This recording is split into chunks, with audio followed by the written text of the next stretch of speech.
MCD की 12 सीटों पर होने वाले उपचुनाव का बिगुल बज चुका है, जिसके लिए दिल्ली की तमाम पॉलिटिकल पार्टीज ने भी अपनी कमर कस ली है। आम आदमी पार्टी हो, कांग्रेस हो या बीजेपी हो, तीनों ही पार्टियां इस बार इस चुनाव में पूरी ताकत से चुनाव लड़ने की बात कर रही हैं। लेकिन आज सियासी संवाद के इस एपिसोड में हम बात करेंगे रेखा गुप्ता के नेतृत्व की, कि आखिरकार ये चुनाव रेखा गुप्ता के लिए कितना अहम है, क्योंकि रेखा गुप्ता के मुख्यमंत्री बनने के लगभग 8 महीने बाद ये पहला चुनाव है जो उनके नाम पर लड़ा जाएगा। इसके साथ ही ये भी देखा जाएगा कि दिल्ली में चूंकि ट्रिपल इंजन की सरकार है, तो किस तरह से ट्रिपल इंजन की सरकार निगम में होने वाले इस चुनाव में अपने आप को प्रूव कर पाती है। और सबसे अहम बात, एमसीडी की इन 12 सीटों पर होने वाला उपचुनाव बताया जा रहा है कि सेमीफाइनल है 2027 में होने वाले एमसीडी चुनाव के लिए। तो रेखा गुप्ता सरकार के नेतृत्व में होने वाला ये पहला चुनाव की क्या समीकरण है, साल 2022 में इन 12 सीटों पर बीजेपी की क्या परफॉर्मेंस थी, वो सब आज हम सियासी संवाद के इस एपिसोड में चर्चा करेंगे। जी बिल्कुल, देखिए वैशाली, जैसा आपने बताया कि रेखा गुप्ता के फेस पर ये पहला चुनाव होगा जब वो मुख्यमंत्री बनी, तो उसके बाद, क्योंकि 2025 का जो विधानसभा चुनाव हुआ तो फिर वो पीएम मोदी के चेहरे पर जो है वो लड़ा गया और फिर बीजेपी ने जीता भी। उससे पहले शायद ही रेखा गुप्ता के इलाके के बाहर लोग रेखा गुप्ता के नाम को जानते होंगे, और ये भी लोगों को नहीं पता था कि वो विधायक भी बन जाएंगे। और फिर सीएम तो एक सरप्राइजिंग एलिमेंट हो गया दिल्ली वालों के लिए। तो अब 8 महीने जो बीजेपी की रेखा सरकार का जो कामकाज रहा, जो योजनाओं का जो बीजेपी ने ऐलान किया, उसके बाद जो सियासत अभी तक रही है, सरकार का जो कामकाज रहा है, उस पर जाहिर सी बात है चुनाव होगा। क्योंकि एमसीडी का चुनाव हमने देखा है, इससे पहले भी वो लोकल मुद्दों पर होता है, बहुत लोकलाइज चुनाव होता है, और जो नेशनल लीडर होते हैं उनकी बहुत कम अहमियत रह जाती है इस चुनाव में। और 2022 में हमने देखा जब बीजेपी के पास कोई ऐसा फेस नहीं था, तो वहाँ पर बीजेपी को हार का सामना करना पड़ा। और उस समय तक जो अरविंद केजरीवाल थे वो दिल्ली के फेस थे, और 2025 में जब विधानसभा चुनाव में उनकी हार हुई, उससे पहले तक अरविंद केजरीवाल जो है वो दिल्ली में एक फेस थे। तो वो कोई चेहरा बीजेपी के पास नहीं था, लेकिन अब बीजेपी का मुख्यमंत्री है जी। रेखा सरकार जो है रेखा गुप्ता के नाम पर ये चुनाव होगा, जाहिर सी बात है। अब इस चुनाव में जो विधानसभा चुनाव में जो वादे किए गए रेखा गुप्ता की तरफ से, वो भी एक तरीके से इस चुनाव में टेस्ट होगा। क्योंकि जो 2500 रुपये देने का रेखा सरकार उस समय की बीजेपी ने जो वादा किया था वो अभी तक पूरा नहीं हुआ जी। इसके अलावा और भी तमाम चीज़ें हैं, जो योजनाएं बंद की, क्योंकि विधानसभा चुनाव में कहा गया था कि कोई भी जन कल्याणकारी योजना बंद नहीं होगी। लेकिन मोहल्ला क्लिनिक जो बंद किए गए, जो कंट्रोवर्सी है, उस पर भी चुनाव होगा। तो बहुत लोकलाइज चुनाव होगा, और ये एक तरीके से रेखा सरकार की पहली अग्नि परीक्षा होगी, और खुद रेखा गुप्ता की पहली अग्नि परीक्षा होगी, क्योंकि पूरा चुनाव उनके फेस पर होगा। तो ऐसे में जो केंद्रीय नेतृत्व है उनके सामने भी रेखा गुप्ता जो है खुद को साबित करना चाहेंगी। और ये जो 12 सीटों का चुनाव है, ये बहुत हद तक इस पर रेखा गुप्ता की जो साख है वो भी दांव पर लगी है। क्योंकि एक ओवरऑल अगर हम इस एमसीडी के बाई इलेक्शन की एक लकीर खींचे, तो लकीर ये होगी कि रेखा गुप्ता ने 8 महीने में कैसा कामकाज किया है, और अब जनता उस काम से कितनी खुश है या नाखुश है, वो भी इन चुनावों में थोड़ी तस्वीर साफ हो जाएगी। लेकिन यहाँ पर हम आगे चर्चा करें, लेकिन उससे पहले एक नजर निगम की सत्ता पर डाल लेते हैं, क्योंकि ये पहली बार है जब बीजेपी की सरकार केंद्र में भी है, निगम में भी है, और जो दिल्ली का मेयर है वो भी बीजेपी का है, और दिल्ली की मुख्यमंत्री की कुर्सी पर भी बीजेपी काबिज है। तो ट्रिपल इंजन की सरकार है। लेकिन अब तक जो पैटर्न चला आया है दिनेश, क्योंकि केंद्र में अगर किसी की सरकार होती है तो वो निगम में नहीं होती है, और दिल्ली में तो खास तौर पे ये पैटर्न देखा गया है। बिल्कुल, देखिए जब आम आदमी पार्टी ने इस बार का मेयर चुनाव नहीं लड़ा, तो आम आदमी पार्टी ने कहा कि जो हमने पिछले 10-15 सालों में सियासत देखी, जब से आम आदमी पार्टी दिल्ली की सत्ता में आई, तो वहाँ पर अलग अलग एजेंसीज में अलग अलग सरकारें थीं, तो इसकी वजह से अगर कोई काम नहीं होता तो होता था तो उस पर ठेकेदार फोड़ते थे, वो उस पर ठेकेदार फोड़ते थे। तो ये हवाला देते हुए इस बार आम आदमी पार्टी ने चुनाव नहीं लड़ा। आम आदमी पार्टी ने कहा कि हम चाहते हैं कि एक ही सरकार ऊपर से नीचे तक हो, ताकि जवाबदेही है वो भी सीधे तौर पर तय हो सके। तो अब ऊपर से नीचे तक ट्रिपल इंजन की सरकार है, और आम आदमी पार्टी भी लगातार जो है इस बात को क्रिटिसाइज करती है कि ट्रिपल इंजन की सरकार होने के बावजूद फला काम नहीं हो रहे जी। और बिल्कुल सही बात है कि ये पहला चुनाव होगा जब सेंटर से लेकर विधानसभा से लेकर एमसीडी तीनों ही जगह एक ही पार्टी की सरकार है, और उसके बाद ये चुनाव हो रहे हैं, क्योंकि आज तक दिल्ली में ऐसा नहीं हुआ। आखिरी बार जब कांग्रेस एमसीडी में जीती थी 2002 में, तब सेंटर में जो है कांग्रेस की माफ कीजिएगा अटल बिहारी वाजपेयी यानी बीजेपी की सरकार थी 2002 में, और उसके बाद जो है 2002 में दिल्ली में जो है वो कांग्रेस की सरकार थी विधानसभा में, और उसके बाद एमसीडी में सरकार बनी, लेकिन सेंटर में सरकार अलग थी।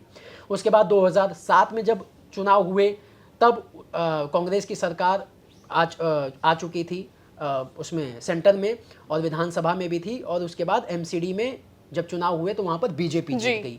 उसके बाद लगातार 15 सालों तक बीजेपी सत्ता में रही। 2014 में सेंटर में बीजेपी की सरकार आई, लेकिन 15 में सरकार दिल्ली में आम आदमी पार्टी की आ गई। तो ऐसा कभी नहीं हुआ कि जब तीनों ही जगह सेम सरकार हो और उसके बाद एमसीडी के चुनाव हो रहे हों। तो ये भी बिल्कुल रेखा गुप्ता के लिए तो नाक का और साग का सवाल है ये, साथ ही बीजेपी की जो सेंट्रल लीडरशिप है उसके लिए भी साख का चुनाव है, क्योंकि तीनों ही जगह बीजेपी की सरकार है। तो ऐसे में अगर एमसीडी की अगर ये जो 12 सीटों का चुनाव है तो बीजेपी के ऊपर और ज्यादा प्रेशर इसलिए है क्योंकि ये 12 सीटों पर जीत दर्ज करनी होगी, क्योंकि 12 में से 9 सीटों पर तो 2022 में जीती ही थी बीजेपी, सिर्फ 3 सीटों पर आम आदमी पार्टी जीती थी।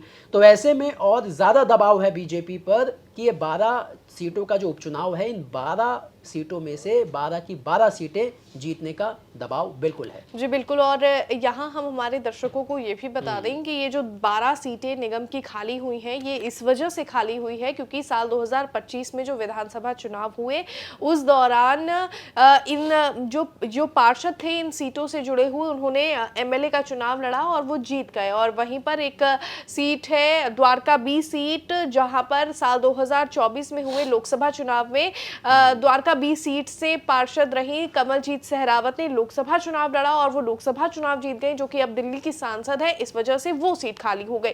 तो ये इस वजह से ये 12 सीटें खाली हुई निगम की, और अब नोटिफिकेशन काफी लंबे वक्त बाद आया है और नोटिफिकेशन आ गया है और सभी पार्टियों ने अब कमर कसना शुरू कर दी है। लेकिन यहाँ पर दिनेश, एक सीट की चर्चा और भी ज्यादा इसलिए हो रही है क्योंकि शालीमार बाग सीट, जहां से रेखा गुप्ता साल 2022 में पार्षद बनी थी, उन्होंने 2025 में विधानसभा चुनाव लड़ा। पहली बार उन्होंने विधानसभा चुनाव लड़ा, वो एमएलए चुनी गई और एमएलए के साथ साथ उन्हें बीजेपी के शीर्ष नेतृत्व ने दिल्ली की कमान संभाल दी, दिल्ली के मुख्यमंत्री पद की कुर्सी संभालने को दी।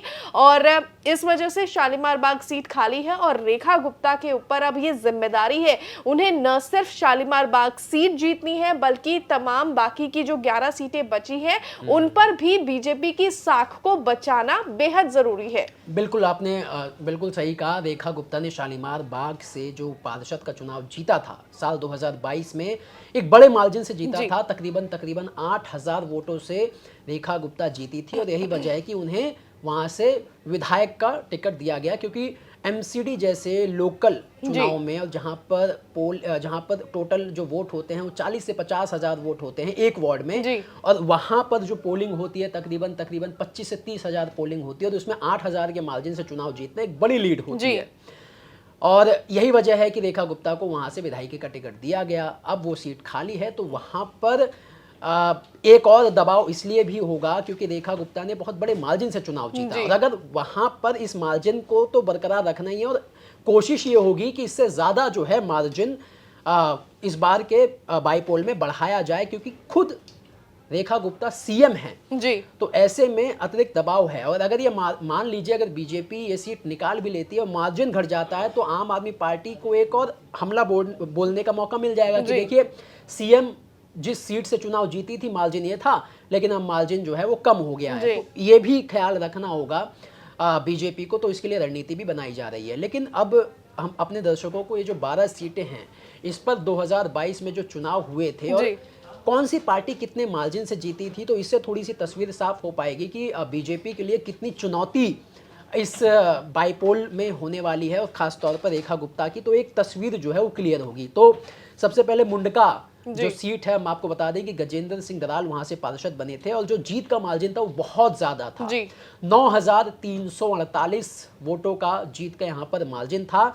अब यहाँ पर बीजेपी के लिए इस सीट पर भी थोड़ी सी मुश्किल ये होगी कि इस मार्जिन को बनाकर रखना होगा, तभी ये प्रचार बीजेपी कर पाएगी कि जो दिल्ली वाले हैं वो रेखा सरकार के कामकाज से खुश हैं। अगर मार्जिन घटा तो कहीं ना कहीं ये मैसेज जाएगा ना कि जनता नाराज है जी। और वहीं दूसरी सीट की अगर बात करें तो वो है द्वारका बी सीट, जिसका जिक्र हमने अभी थोड़ी देर पहले ही किया है, जहां पर कमलजीत सहरावत ने साल 2022 में जब निगम चुनाव हुए थे तो वो भी काफी अच्छे मार्जिन से जीती थी। लगभग 6,877 वोटों से वो जीती थी और जो उन्हें टोटल वोट मिले थे वो लगभग 15,000 के आसपास थे, जो कि और जीत का जो मार्जिन है वो भी काफी ज्यादा बताया गया है। और इस बार भी चुनौती बीजेपी के लिए इस सीट पर इसलिए भी है क्योंकि इस पिछले वो सांसद है और सांसद रहते हुए जब सांसद नहीं थी, पार्षद रहते हुए उन्होंने काफी अच्छे मार्जिन से वहां पर जीत हासिल की है। तो प्रेशर बढ़ गया है बीजेपी पर और अब उस प्रेशर को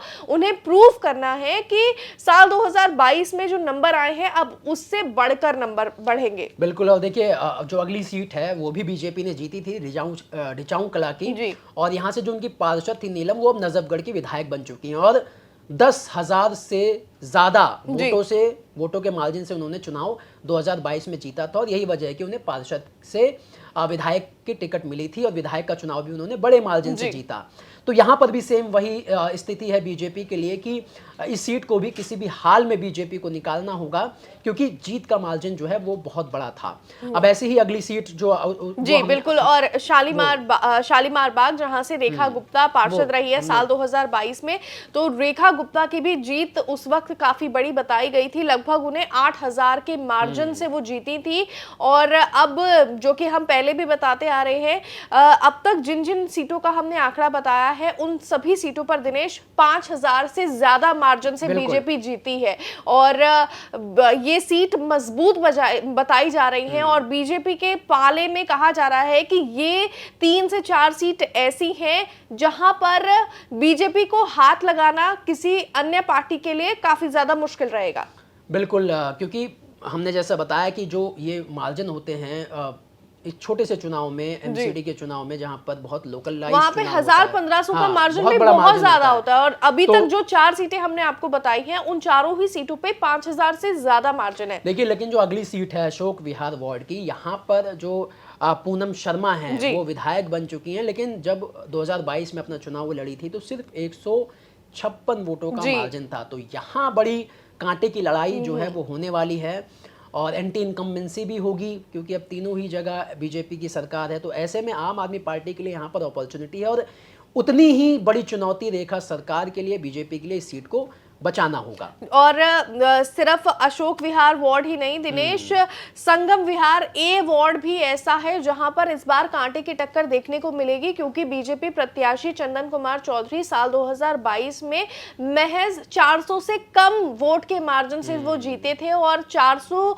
से कम और अभी जो 150 के आसपास का मार्जिन आपने बताया अशोक विहार सीट का, ये दोनों ही वार्ड ऐसे हैं जहां पर कुछ भी हो सकता है, क्योंकि 100-200 वोट का काउंट नहीं माना जाता है इतना ज्यादा। और ये जो 400 और 500 से अंदर की रेंज के जितने भी मार्जिन है उन सीटों पर तो कुछ भी हो सकता है। और देखिए, इंटरेस्टिंग फैक्ट ये है कि ये जो वार्ड है ये पूर्वांचली बहुल वार्ड है और चंदन कुमार चौधरी खुद पूर्वांचली चेहरा हैं।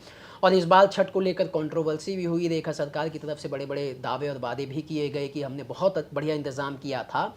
तो अब पूर्वांचली बीजेपी से कितना खुश हैं, छठ को लेकर जो कामकाज हुआ उस पर भी ये वार्ड की जो जीत और हार है वो मोहर लगाएगी, क्योंकि ये जो वार्ड है वो पूर्वांचली बहुल वार्ड है। यहाँ पर पूर्वांचली बहुत ज़्यादा हैं, क्योंकि संगम विहार का ये एरिया जो है वो बदरपुर में आता है। बदरपुर विधानसभा में पूर्वांचली अच्छी खासी संख्या में बताए जाते हैं। लेकिन अगला जो वार्ड है वो बहुत इम्पॉर्टेंट इसलिए है क्योंकि ग्रेटर कैलाश ये वार्ड है जो सौरभ भारद्वाज का भी एरिया है, और शिखा राय यहाँ से जो पार्षद थी, इस बार उन्होंने सौरभ भारद्वाज को हराया, जिसके बाद सौरभ भारद्वाज को प्रदेश अध्यक्ष बनाया गया। तो उनके चेहरे पर भी चुनाव होगा, तो वो ये उनका इलाका है। और इस बार, पिछली बार जो जीत का मार्जिन था वो 2674 वोटों का था, जो एक अच्छा खासा मार्जिन बताया जाता है एमसीडी के चुनाव में। लेकिन यहाँ पर इस बार चुनौती बीजेपी के लिए डबल इसलिए होगी क्योंकि खुद सौरभ भारद्वाज का ये इलाका है। सौरभ भारद्वाज की जो सियासत रही है प्रदेश अध्यक्ष बनने के बाद, उस पर भी ये मोहर लगाएगा इस सीट की जो हार जीत होगी। तो ये वार्ड भी बड़ा इंपॉर्टेंट जी बिल्कुल। और अगर हम अगले वार्ड की तरफ जाएं, नारायणा, और नारायणा की चूंकि हम देखते हैं दिनेश, निगम का चुनाव लोकल मुद्दों से जुड़ा हुआ चुनाव है, सड़कें टूटी हैं, नाले भरे हुए हैं, इन सब के ऊपर ये चुनाव होना है। और अक्सर दिल्ली तक पर भी आपने देखा होगा, नारायणा इलाके से कई ऐसे वीडियो सामने आते हैं जहां या तो अक्सर सड़क पे गड्ढा हो जाता है, वाटर लॉगिंग की समस्या वहां बहुत ज्यादा है, और टूटी हुई सड़कें हैं। लेकिन यहाँ पर साल 2022 में बीजेपी प्रत्याशी उमंग बजाज जीते थे, और उमंग बजाज को उस वक्त 3500 से ज्यादा मार्जिन से वो जीते थे। लेकिन अब जिस तरह की तस्वीर वहां से सामने आ रही है कि जो लोकल मुद्दे हैं वहां से जनता फिलहाल काफी ज्यादा नाखुश है, जो कि दिल्ली तक पर भी आपने कई बार देखा होगा। नारायणा से जुड़े हुए कई ऐसे वीडियो सामने आते हैं जहां पर सड़कें या तो टूटी हुई है, वाटर लॉकिंग हो रही है, और अगर बारिश ना भी हो तो भी नारायणा के कुछ इलाके ऐसे हैं जहां पे पानी अक्सर भरा रहता है। तो यहां पर बीजेपी के लिए चुनौती ये है कि उन्हें न सिर्फ साल 2022 के अपने मार्जिन को बरकरार रखना है, बल्कि जो जनता इस वक्त वहां पर नाराज है उनको भी समझाना है कि अगर वोट देते हैं तो उनके इलाके में काम होगा। बिल्कुल। इसी तरीके से अगला जो वार्ड है वो भी बड़ा वीआईपी वार्ड है, क्योंकि रवि नेगी यहाँ से पार्षद थे और जिन्होंने इस बार अवध ओझा को बड़े मार्जिन से हराया। पिछली बार और इनको रील नेता कहा जाता है। हाँ, रील नेता कहा जाता है। बड़े सोशल मीडिया पर एक्टिव रहते हैं, रील्स बनाते हैं, तो उनकी अच्छी खासी फॉलोइंग भी है। और पिछली बार 2300 के करीब वोटों से वो जीते थे अपने पार्षद का चुनाव। मनीष सिसोदिया को भी इससे पिछले वाले 2020 के विधानसभा चुनाव में लगभग हराते हराते वो जो है हार गए थे। लेकिन इस बार अवध ओझा जो एक बड़े हाई प्रोफाइल कैंडिडेट थे, उनको हराया, बहुत बड़े मार्जिन से हराया। तो उनके कंधों पर भी ज़्यादा जिम्मेदारी होगी कि उनको ये वार्ड किसी भी हाल में बीजेपी को जिताकर देना होगा, और उनके भी कामकाज पर ये चुनाव लड़ा जाएगा। क्योंकि पटपड़गंज जो विधानसभा है बड़ी हाई प्रोफाइल विधानसभा है, लेकिन जब भी बारिश होती है तो हम देखते हैं NH24 वाला जो रास्ता है वहाँ पर घुटनों तक पानी भर जाता है। और वहाँ पर खुद विजय नेगी जो रवि नेगी जो है वो नाव चलाते थे, लेकिन जब वो विधायक बने तो अब आम आदमी पार्टी वाले वहाँ पर नाव चलाते हैं। तो ये जो वार्ड है, हालांकि बीजेपी डोमिनेंट ये वार्ड माना जाता है, क्योंकि यहाँ से रवि नेगी पार्षद बनते रहे हैं, बीजेपी का यहाँ पर कोर वोटर माना जाता है। और यही वजह है कि इस बार रवि नेगी की बड़े मार्जिन से जीत हुई थी, और पिछले बार मनीष सिसोदिया जो है वो हारते हारते ही जीते थे। तो ये काफ़ी आसान लड़ाई है। अभी तक हमने जो 9 वार्ड बताए, और ये इन 9 वार्ड में जो है बीजेपी जीती थी। लेकिन बाकी के जो 3 वार्ड हैं वैशाली जी, वो सबसे बड़ा चैलेंज रहने वाला है बीजेपी के लिए, क्योंकि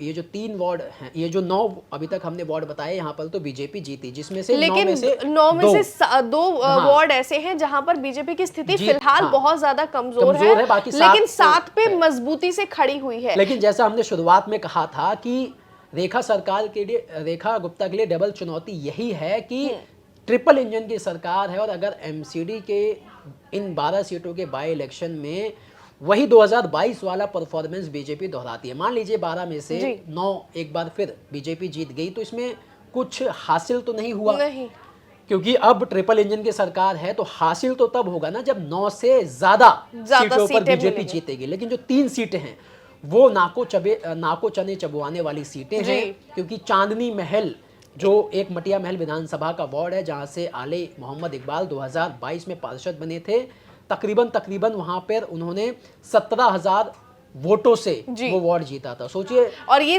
2022 में जो जीत के आंकड़े सबसे हैं बड़ा उनमें मार्जिन था। सबसे बड़ा मार्जिन है जीत का, और जो कि आम आदमी पार्टी के खाते में है। फिलहाल आले मोहम्मद इकबाल विधायक बन चुके हैं, और जब वो साल 2022 में चुनाव जीते थे तो उसके बाद उन्हें डिप्टी मेयर भी बनाया गया था। डिप्टी मेयर का चुनाव वो जीते थे। और देखिए और सबसे मुश्किल सीट बीजेपी के लिए ये रहने वाली है, क्योंकि मुस्लिम डोमिनेंट ये पूरी सीट है। और यही वजह है कि आले मोहम्मद इकबाल जो शोएब इकबाल के बेटे हैं, शोएब इकबाल बहुत कद्दावर नेता हैं, 4 बार कांग्रेस से विधायक रहे, 2 बार आम आदमी पार्टी से, 3 बार आम आदमी पार्टी से विधायक रहे, तो 6-7 बार के वो विधायक हैं।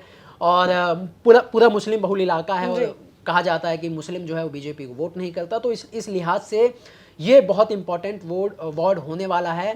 और बीजेपी के लिए यहाँ पर इस वार्ड में हासिल यही होगा कि जो आम आदमी पार्टी की 17,000 की लीड थी उसको कितना कम बीजेपी जो है वो कर सकती है, वही बीजेपी के लिए जीत होगी, क्योंकि ये वार्ड बहुत मुश्किल माना जा रहा है। जी बिल्कुल। लेकिन अगला जो वार्ड है, अगला वार्ड है दक्षिणपुरी वार्ड, जहां से प्रेम चौहान साल 2022 में पार्षद चुने गए थे।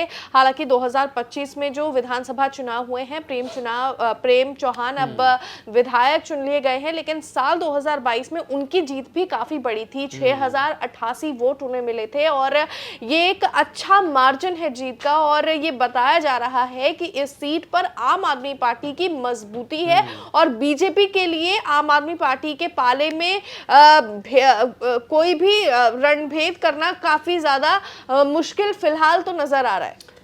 बिल्कुल। और बीते हफ्ते देखिए देवली विधानसभा में ये वार्ड आता है, और देवली सबसे पहला जो है वो ये वार्ड बना जहाँ पर जब चुनाव की घोषणा हुई तो वहाँ पर सबसे ज़्यादा सियासत शुरू हो गई पानी को लेकर। बीजेपी और आम आदमी पार्टी दोनों आमने सामने हो गई, और बीजेपी आम आदमी पार्टी पर आरोप लगाने लगी कि इस विधानसभा में जो है, क्योंकि आम आदमी पार्टी का विधायक है तो लोगों को पानी नहीं मिल रहा, तो वहीं आम आदमी पार्टी कहने लगी कि ट्रिपल इंजन की सरकार तो आपकी है, पानी देना तो आपका काम है, विपक्ष का विधायक क्या कर सकता है।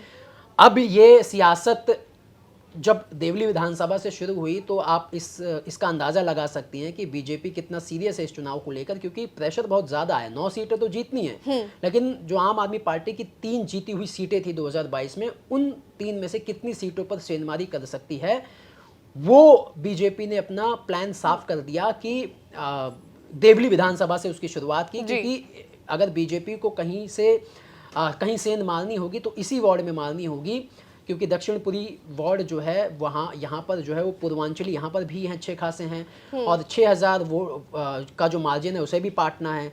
तो इसीलिए बीजेपी की जो विरोध प्रदर्शन बीजेपी का पहला हुआ एमसीडी चुनाव की घोषणा के बाद, वो ये इसी वार्ड से शुरू हुआ। लेकिन इस बीच दिनेश, यहाँ पर ये मुद्दा उठाना भी काफी ज्यादा जरूरी है कि इस वक्त एमसीडी के कर्मचारी बीजेपी सरकार से नाराज है, काफी दिनों से हड़ताल पर है, और अब तक उनकी सुनवाई नहीं हुई है। जो डीबीसी वर्कर्स अपने वेतन को लेकर एमसीडी सरकार के खिलाफ काफी लगभग 1 महीने का वक्त हो चुका है, और आम आदमी पार्टी भी काफी ज्यादा अग्रेसिव है। नेता विपक्ष अंकुश नारंग भी एमसीडी में बीजेपी सरकार के खिलाफ रोजाना नारेबाजी करते हुए भी नजर आते हैं।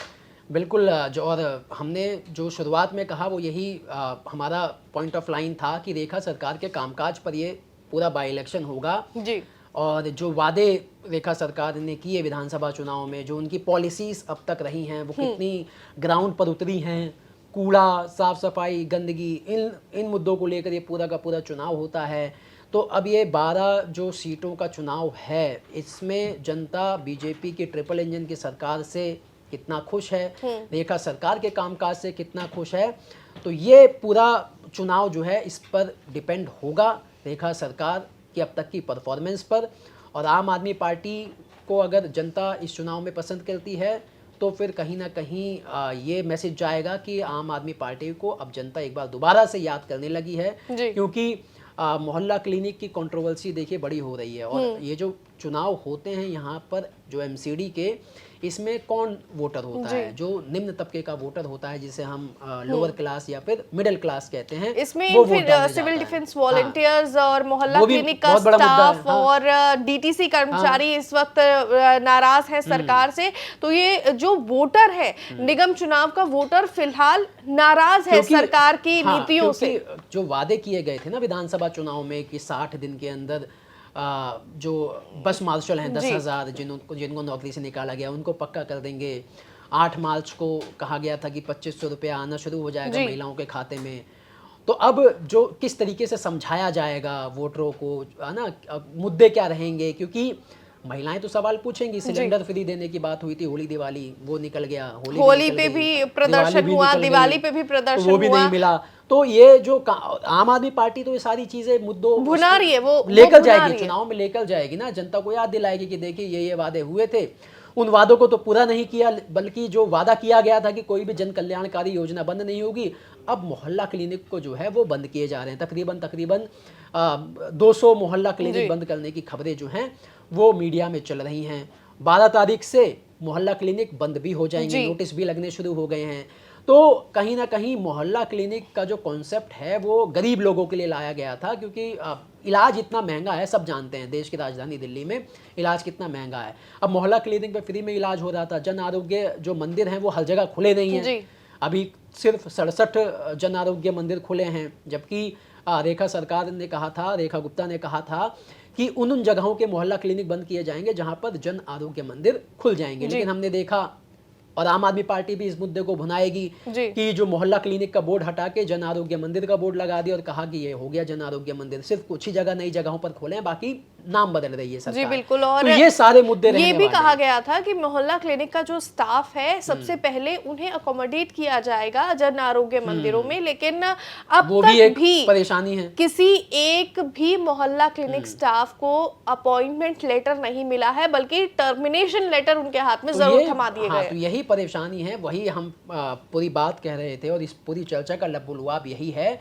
कि 8 महीने की सरकार का जो कामकाज रहा, जो रवैया रहा, जो प्रोमिसेस किए गए, वो प्रोमिसेस कितने फुलफिल हुए और ग्राउंड पर जो योजना। लेकिन इस बार दिनेश बीजेपी ने अपनी रणनीति बदल दी है कैंपेनिंग की। हमने बीते दिनों ये स्टोरी भी की थी कि बीजेपी सरकार इस बार किसी भी बड़े चेहरे को निगम चुनाव में प्रचार के लिए नहीं उतारने वाली है, बल्कि लोकल लीडरशिप जो है निगम चुनाव में उन्हें जिम्मेदारी दी गई है। दिल्ली की जो 6 कैबिनेट मंत्री हैं, उन सभी 6 कैबिनेट मंत्रियों को 2-2 वार्ड की जिम्मेदारी दी गई है कि आप ग्राउंड लेवल पर उतरिए, ग्राउंड के लोगों से जुड़िए और लोगों को बीजेपी सरकार की नीतियों के बारे में रूबरू कराइए कि आखिरकार हम उनके लिए क्या कर रहे हैं, क्या बिगड़ा हुआ था, क्या हमने सुधारा और आने वाले दिनों में हम निगम में और क्या कुछ सुधार लाएंगे। तो ये रणनीति बीजेपी ने चेंज की है। नहीं तो अक्सर हमने देखा है कि दिल्ली का अगर छोटे से छोटा चुनाव भी होता है तो बड़े बड़े नेता दिल्ली में स्टार कैंपेनर के तौर पे प्रचार करते हुए नजर आते हैं, लेकिन इस बार बीजेपी की तरफ से ये खबरें सामने आ रही हैं कि किसी भी बड़े चेहरे को दिल्ली में प्रचार के लिए उतारा नहीं जाएगा, बल्कि जो लोकल लीडरशिप है उन्हीं के कंधों पर इस प्रचार की जिम्मेदारी है, इस चुनाव की जिम्मेदारी है। बिल्कुल, देखिए बीजेपी की यही मजबूती होती है कि वो किसी भी चुनाव को हल्के में नहीं लेती, बहुत सीरियस तरीके से जो है वो चुनाव लड़ती है।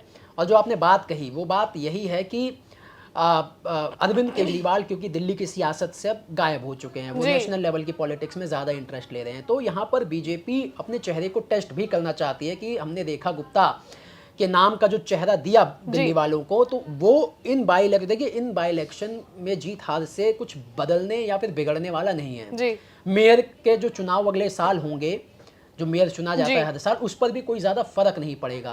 तो एक तरीके से बीजेपी अपने लोकल लीडर्स को इस चुनाव में टेस्ट कर रही है कि लोकल लीडर्स पर कितना भरोसा दिल्ली वाले अब करने लगे हैं, क्या उनके फेस पर हम दिल्ली की आगे की सियासत कर सकते हैं।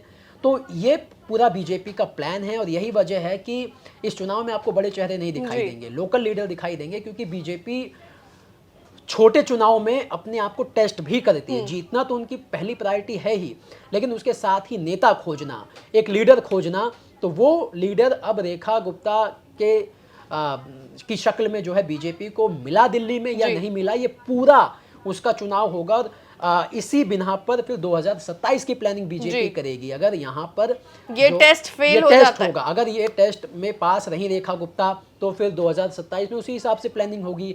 और अगर इन 12 में से जो 9 सीटें बीजेपी ने 2022 में जीती है, फर्ज कीजिए अगर 9 से कम बीजेपी जीती, तो कहीं ना कहीं रेखा गुप्ता के नेतृत्व पर सवाल खड़े होंगे, उनके कामकाज पर सवाल होंगे, तो फिर 2027 की प्लानिंग भी उसी अकॉर्डिंग होगी। इसीलिए पूरा प्लान जो है बीजेपी इस बाई इलेक्शन में बना रही है लोकल लीडर्स के चेहरे पर ये चुनाव लड़कर। बहरहाल अब देखना होगा कि रेखा गुप्ता के नेतृत्व में क्या इन 12 सीटों पर होने वाले उपचुनाव में दिल्ली की जनता उन पर भरोसा दिखाती है या फिर नहीं। यहां पर हमारे दर्शकों को बता दें कि निगम चुनाव की इन 12 सीटों के लिए नामांकन की प्रक्रिया शुरू हो गई है। 10 नवंबर आखिरी दिन है नामांकन का। 30 नवंबर को दिल्ली की इन 12 सीटों पर होने वाले उपचुनाव के लिए वोटिंग होगी और 3 दिसंबर को नतीजे आएंगे। इसके साथ ही दिल्ली की इन 12 सीटों पर होने वाले उपचुनाव की हर अपडेट जानने के लिए आप देखते रहिए दिल्ली तक।